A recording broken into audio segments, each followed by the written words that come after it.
Okay, Candace. So this is a little bit of a selfish question, but I think it'll resonate with our audience as well. You get to ask it, so who better to ask it for than yourself? Yeah, exactly. Okay, I love that. So what would some plants be that would be helpful for someone who's doing the work, like doing the belief work specifically? They've dived in, they're doing it, but they would love some help. Okay, so I think you're talking about like examining false beliefs and like inherited beliefs, the misunderstandings, all of those things, and then wanting to examine those and replace that with something that's more empowering and empowering understanding. Okay, so good job doing the work, firstly. I think that takes courage. So like plants that help with courage, firstly, I think could be helpful. Mm-hmm. But any plant that is going to, what I would put into the category of, they put you back into your soul communication. Mm-hmm. So that sounds weird, maybe, but what I mean by that, and like there's a reason I have this written on the windows, which is like every plant has a voice your soul can hear, is that certain plants are really strong at reconnecting us with our soul's truth, right? And so you're like, well, what does that mean? Well, our consciousness is typically influenced by many different, from different avenues. So you can have subconscious influence, you can have inherited belief systems, you can have collective consciousness, and what's going on in collective consciousness can start to influence our thoughts and feelings. So the plants that reconnect us to our soul communication, that's going to be the truth from your higher self of what is,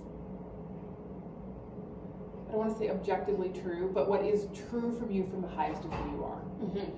And those plants are kind of in a special category because it's an amazing gift that they can give us. Now, I mentioned this before, but in case you're new and you're wondering, like, how can a plant do that? Plants can be super assistive to us on all different levels, mind, body, and spirit.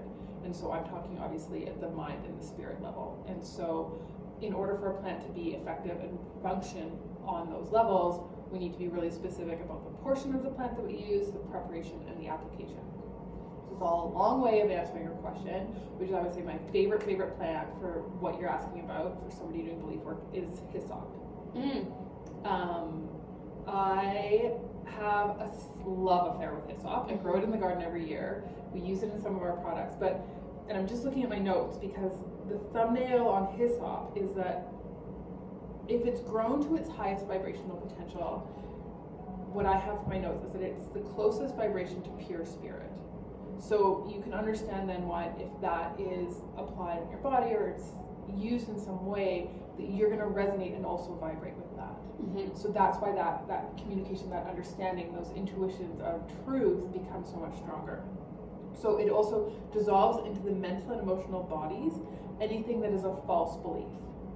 Done. Like that's the answer right there. Yeah. So helpful, right? Yeah. Because I think when people are doing their belief work, the challenge initially can be trying to like sift through, well, what's true and what's not. Mm-hmm. And that can, I think people can get bogged down in that. Mm-hmm.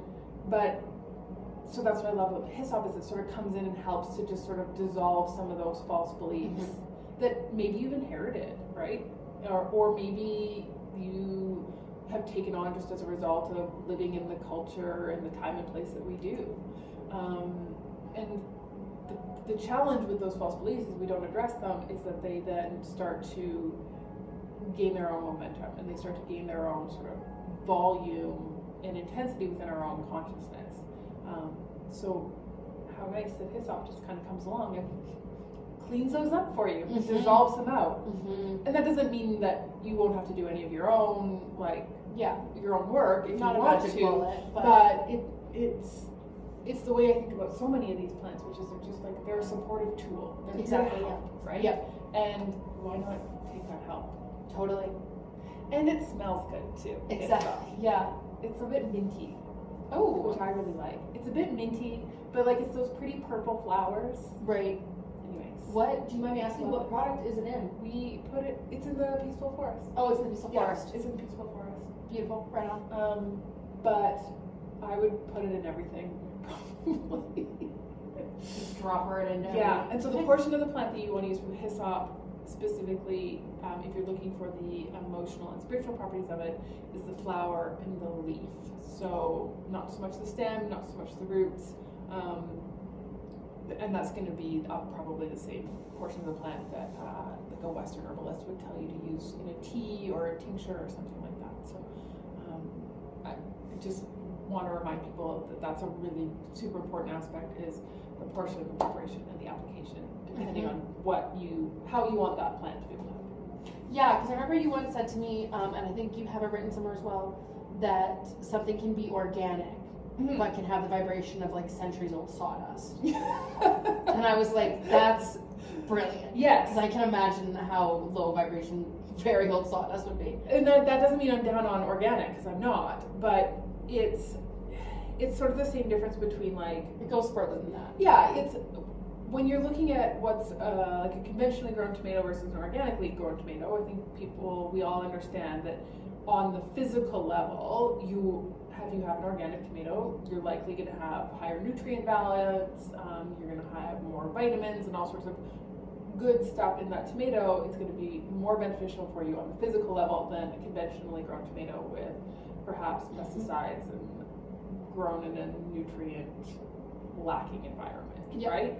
So it's the same thing when we start to look at the plants. The quality of them from an energetic perspective, in terms of how potent they can be for an emotional and spiritual properties, is going to be huge in terms of how is it grown? Is it consciously grown? How is it harvested? Is it consciously harvested? How is it prepared? Because we're dealing with consciousness at that level, right? And so the vibrational quality of the plant is going to have a huge impact on its ability to have a positive impact on the emotional and spiritual levels. So that's why with like everything we create, we're super conscious about when we get the plants and making sure that we're doing our best to harvest them in conscious ways, and that we Reiki them, and there's all sorts of other, important things that we do to make sure that the plant is of a vibrational high quality. So it's sort of a new way of thinking, because we're used to thinking about how our plants are grown in terms of how they become physically, but we're also talking about how do they become energetic. So that's, I think, it's new territory, but it makes sense when you think it through. Yep, I agree. Yeah. I think it does. I think everybody who's watching will also think that makes sense. Well, I can talk more about it if it's something that people are like, sorry, I don't understand. But maybe that's something people want to know more about, or maybe you get it and you don't care. Yeah, let us know in the comments if you want more information on that or anything else. Exactly.